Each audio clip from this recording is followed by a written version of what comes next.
Ang MRT-7, magsimula siya sa EDSA North sa pagitan ng SM Mall at itong Trinoma, na kung saan medyo may pag-away-away itong Henry C. at mga Ayala kung saan ba talaga, kasi pareha sila naka-interest. Pero kahit naman nag-away-away sila, sa tingin namin, pareha silang makikinabang. Ganito yan. Mula sa MRT 3, ang rail station niya ay papuntang Quezon City Memorial Circle. Dadaan sa ilalim at diretso dito sa Pilcoa, dito din sa UP. Ibig sabihin may station siya. Ito ay meron siyang 22.8 kilometers ang layo. At meron siyang 14 station. Okay. So, ibig sabihin, galing UP, papunta siya ng Commonwealth. Dadaan siya doon sa Tandansura, pagkatapos, pagdating doon sa Iberbutisco, pailalim siya. Pagkatapos, lusot siya papuntang Sandigan hanggang Batasan, no, sa House of Representatives. Lusot naman siya doon sa Leytes, papunta naman sa Commonwealth Pure Gold. Siyempre, Pure Gold, meron naman din siyang istasyon hanggang doon sa Center Mall. Pagdating sa Center Mall, diretso na siya papuntang SM Fairview. Iba sa SM Fairview, nandiyan ang kay sa mga Ayala at itong kaging receipt. Siyempre, papunta siya ng Lagro. Pagdating sa Lagro, doon siya papasok sa Lamisa Dam. Sa gitna ng lake ng Lamisa Dam, para bahagi siya sa tinatawag na eco-tourism. No? So, mula sa Lamisa Dam, diretso siya sa Pangarap hanggang sa Tungkong Mangga. At batay sa nalalaman natin, mula Tungkong Mangga, diretso pa yan papuntang Santa Maria hanggang Bukawi exit. Pero ang tipusan ko lang, ito mula Quezon City hanggang Tungkong Mangga. Dahil sa proyektong ito, nalalaman natin na bahagi siya sa sinasabi kanina na public-private partnership. No? Tandaan natin yan. Pagkatapos, merong halaga sa proyektong ito na 62.7 billion pesos itong proyekto. Nasa pamamagitan ng ating gobyerno at itong Universal LRT Corporation na may kontratang pinipirmahan ang ating gobyerno sa loob ng 25 years na construction, na kung saan ang nakakuha sa construction dito ay walang iba kundi itong David Kunsonghi, no? Kasama pa dito ang Marubeni Japan, dahil ang pundo ito ay uutangin ng ating gobyerno sa Official Development Assistant sa gobyerno ng Japan. So ito ang mangyari ngayon. So ibig sabihin, ang main component sa MRT-7 ay itong tinatawag natin na Universal LRT Corporation, isang konsorsyo sa pamamagitan ng San Miguel Corporation, na ang namumuna dito, walang iba kundi yung tiyo ni Noy Aquino na si Danding Kuhangko. Kasama niya dito ang Samura Group Company, San Miguel Corporation, San Miguel Holdings, na meron silang control ng 51% sa Universal LRT Corporation. Ibig sabihin, multi-billion piso ang kontrata para sa construction sa sinasabing railway project na ma-awarded yung binanggit ko kanina kay David Kunsonghi. Ngayon, ang proyektong ito ay ang matatamaan yung mga produktibong sakahan ng mga magsasaka doon sa Araneta Properties, na ito namang lupain ito ay inaangkin ng mga pamilyang Aranita na kung tutuusin natin, itong Aranita Properties dati sa panahon ni Marcos na isang na ito sa Manila Bank na pag-aari ng mga apuya hanggang nasa pwesto ito ng PCGG. Ibig sabihin, ang lupain ito dapat napayari ang Central Bank. Pero nagulat kami, bakit biglang pumasok ito si Aranita at inaangkin ang 3,500 hectares na sa kanila itong lupa. At ito naman ngayon ay lalagyan ng proyekto MRT 7. So makikita natin na ang mga Ayala properties na pag-aari ni Gregorio Aranita III, ang tinatawag na real estate giant such as SM Land na pag-aari ni Henry C. Ang Ayala Land, ang pag-aari ng mga ni Jaime Sobildi Ayala. Ibig sabihin, ito mga pamilya ang parang mag-operate sa tinatawag ng MRT7 dahil natuklasan natin na itong Henry C. Ayala Aranita, isa sa mga malalaking financer ni Pinoy noong nagkarang eleksyon 2010. Ibig sabihin, ang tinatawag na public-private partnership ang makikinabang ito mga pamilyang binabanggit ko. Pagkatapos, dahil ang masasakaan ay magsasaka, kasi kanina binanggit niya yung LRT at MRT ang matatamaan itong mga manggagawa, no? Dahil hindi pa nilipatupad yung 155 across the board, across the nation na pagpata sa sulat. Pero ito namang MRT7, magsasaka naman ang tatamaan. Biruin mo, sa Tungkong Mangga, sa San Jose del Monte, Bulacan, araw-araw yan, no? Araw-araw, may pasahero na kukulangin sa kalahating milyon papuntang Itsanor, no, doon sa MRT3. Ibig sabihin, yung araw-araw na nagpila doon sa SM North, madagdagan pa na kulang-kulang kalahating milyon araw-araw. So ano ba maging itsura dyan sa mga pasahero? No? Na ibig sabihin, ito ni MRT7, dagdag sa magpilang pasahero araw-araw doon sa SM North o sa may Raynuma. Pagkatapos, ang pasahe ngayon sa sasakyan, kung galing ka ng Tungko, papuntang Quezon City, sa Jacob Basman, ay 30 pesos. Habang mag-construct itong MRT7 sa loob ng 3 taon, di siyempre, ang bayaran mo, 30 pesos. Pero si Danding Kuhangko ay forecasted niya na sa pagdating sa 2018, ang pasahe sa MRT7 ay 150 pesos per tao. So ito na ngayon, sino ang mapiktahan? No? Hindi lang yung mga manggagawa, pati tayo mga commuter. Pagkatapos, ang pinagkamasaklap dito, dahil ang Tungkong Mangga ay agricultural land, na kung saan meron siyang area na mahigit sa 505 hectares na mga lupain na located sa San Isidro, Tungkong Mangga, kasama ang sityo sa Recapor at itong sityo Dalandanan. Ibig sabihin, sa Tungkong Mangga, 3 malalaking sityo ang matatamaan sa proyekto ng MRT7 na mayroong 505 hectares.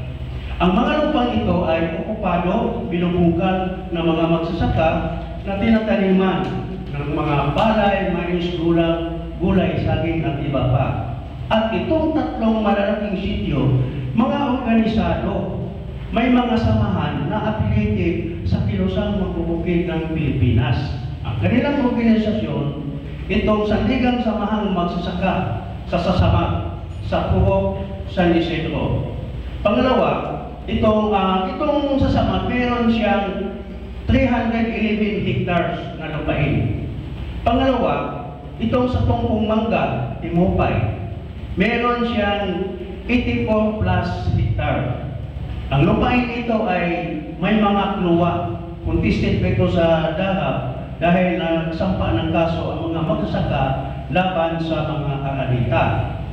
Ang pangatlo, itong samahang magsasaka ng Dalandanan o sa Magda na mayroong 110 hectares na lupain at ang mga komunidad ng mga magsasaka ay mahigit 300 families ang hinaharas ng mga private army ng mga aranita.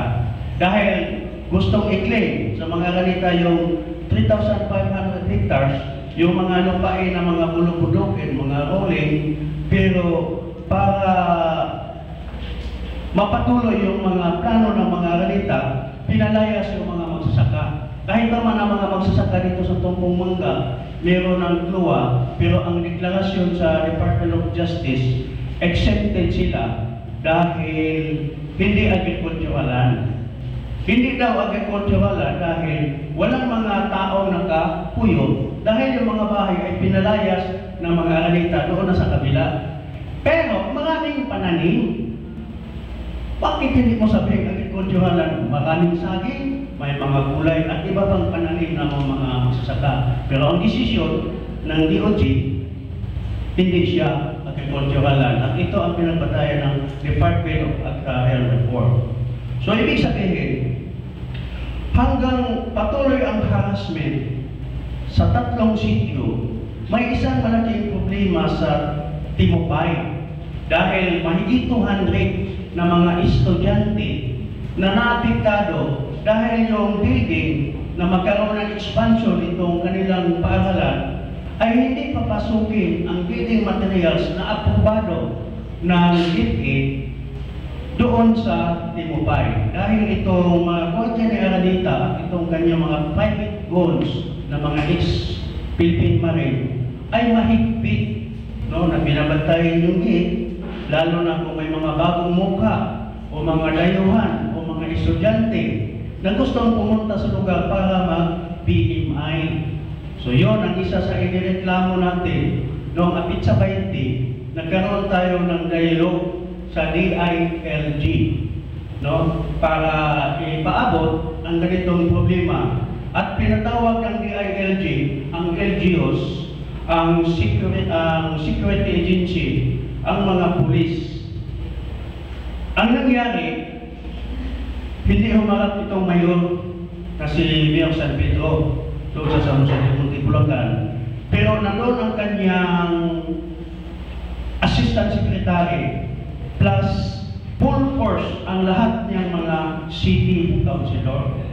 Sabi ng mga kagawad, parang sinisisi itong ating mga leader galing sa Tumpong Mangga. Ba't pinaabot niyo dito sa DILG? Ba't hindi natin pinag-usapan doon muna sa lokal? Ang sagot ng mga magsasaka, ilang beses na namin pinaabot sa inyo, nagkaroon tayo ng dialogue, hindi niyo kami pinansin. Dahil ang aming kahilingan na kung maituloy ang proyektong MRT-7, kung national project siya, kabahagi siya sa tinatawag na development, wala kaming magagawa.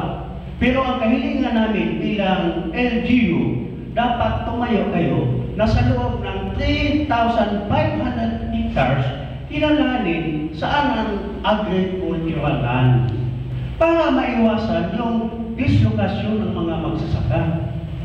So, yun ang nangyari doon sa dialogue. So, ibig sabihin, makikita natin na itong usapin, PPP, mas dominante kumpara sa ating gobyerno.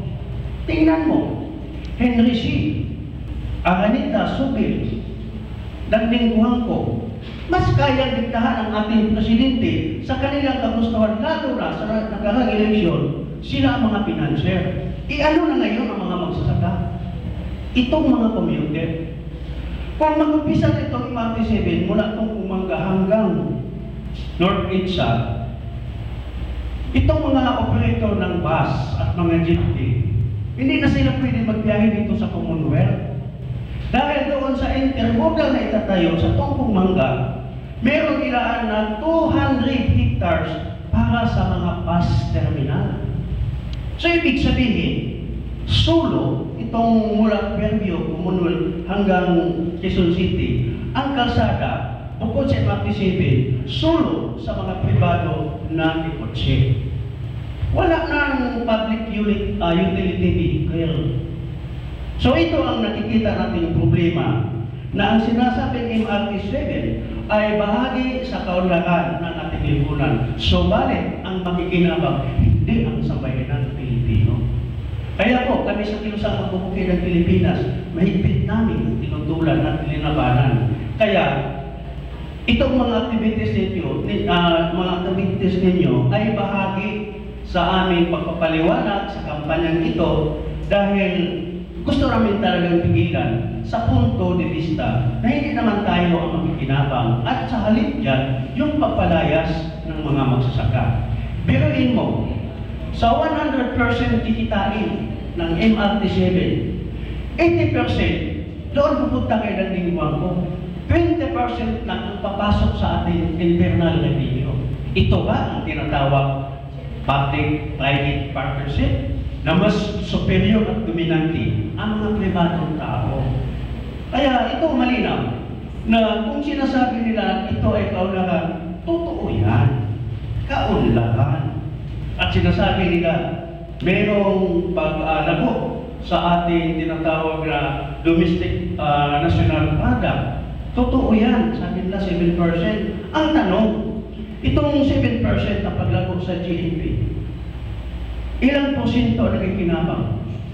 1% lang itong mga pamilyang binabanggit simula pa kanina. Samantala tayo ay bahagi sa 99%. Hindi tayo makikinabang sa usapin sa pasahilan, lalong tumataas, at ang koleksyon dyan, doon pupunta kay Landingkuang ko bilang operator, hindi sa ating gobyerno.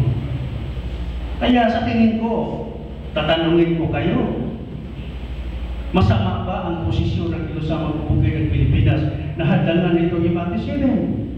Anong palagay ninyo? Tama ba ang posisyon namin? Kung tama ang posisyon namin, tayong lahat ang makikinabang. Uulitin ko, ang paglago ng ating ekonomiya ay hindi masama kung hindi pribadong tao ang magpatakbo. Dapat ang ating gobyerno, ang ating estado. So yun ang ating kahilingan. No? Hindi naman tayo dahil hindi sumangayon, dahil parang umasinso ang kabuhayan. Pero sa ganitong kalagayan, malinaw na papapatay ang mga magsasaka sa halip ng papalayasin doon sa lupang sinasaka. Doon sa kanilang plano, walang pundo na inilaan para sa dislokasyon. Ang mas makinabang nito, yung mga lupain na mga titulado na madaanan sa LRT, babayaran sila, mayroong kompensasyon para sa sinasabing MRT7. Pero ang mga urban poor, mga vendors na batay sa kadamay sa kanilang pagsusuri, ang matatamaan sa MRT7 ay mahigit 150,000 household. So ito na ang sinasabi natin. Para kanino ang MRT7? Yun lang po at maraming salamat para sa aming